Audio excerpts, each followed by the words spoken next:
Japan అని ఒక చిన్న దేశం ఉంది. జపాన్ దేశంలో 15% మాత్రమే భూభాగం నివాసయోగ్యమైన భూభాగం. మిగతా 80% అంతా గుట్టలు, కొండలు, పంకలు, వాగులు, డొంకలు, అందులో ఎవరు ఉండలేరు. జపాన్ ఒకటే ఒక దేశం ప్రపంచంలో భూమి మీద అటం బాంబు దాడికి గురైన ఒకే ఒక దేశం జపాన్. హిరోషిమా, నాగసాకి మీద సెకండ్ వరల్డ్ వార్ లో బాంబు పడింది, మీకు తెలుసు. అక్కడ చాలా మంది చచ్చిపోయారు, అదంతా మీకు తెలుసు.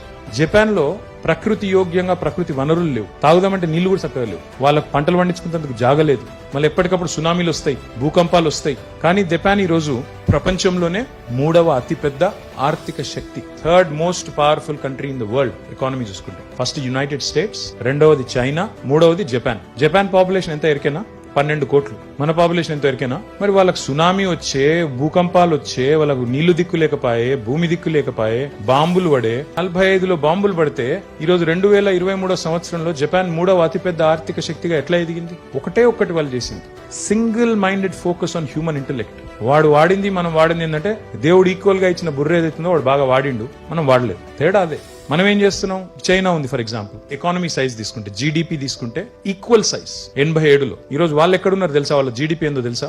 18 ట్రిలియన్ల డాలర్లు. మనం ఎంతో ఎరికేనా? 3.34 ట్రిలియన్ డాలర్స్. ఒకటే దగ్గర రేస్ ప్రారంభించిన ఇండియా, చైనా. వాళ్ళేమో 36 ఏళ్లలో మనకంటే 6 రెట్లు ముంగటికెళ్ళిపోయినారు, మనం వెనకకే ఉన్నాం.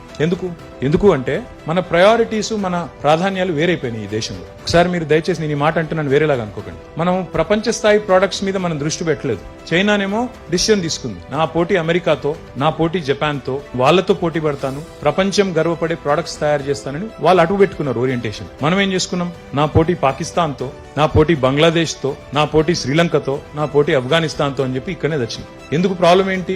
ఎందుకంటే భారతదేశంలో కొన్ని అవలక్షణాలు ఉన్నాయి, వ్యవస్థలు. నీ పక్కన కూర్చున్న కులం ఏంది, మతం ఏంది, ఆయన ఏం తినాలి, ఆయన ఏం వేసుకోవాలి, బట్టలు ఏం వేసుకోవాలి, ఏం మాట్లాడాలి, ఏం మాట్లాడద్దు, దీని మీద ఎక్కువైపోయింది ఫోకస్. అసలు పని మీద లేదు. ఈ అడ్డమైన దందలు పెట్టుకుని ఇళ్ళనే ఇరుక్కొని పోయినాం కాబట్టి ఇక్కడనే ఉన్నాం. కాబట్టి నా విజ్ఞప్తి మీతో ఏంటంటే, నిజంగా నెక్స్ట్ జనరేషన్ అన్న మారాలి, నిజంగా భారతదేశం అగ్రశ్రేణి దేశం కావాలి, అమెరికాతో పోటీ పడే స్థాయికి రావాలి అంటే my humble request to all the youngsters here is, don't be a job seeker, be a job creator.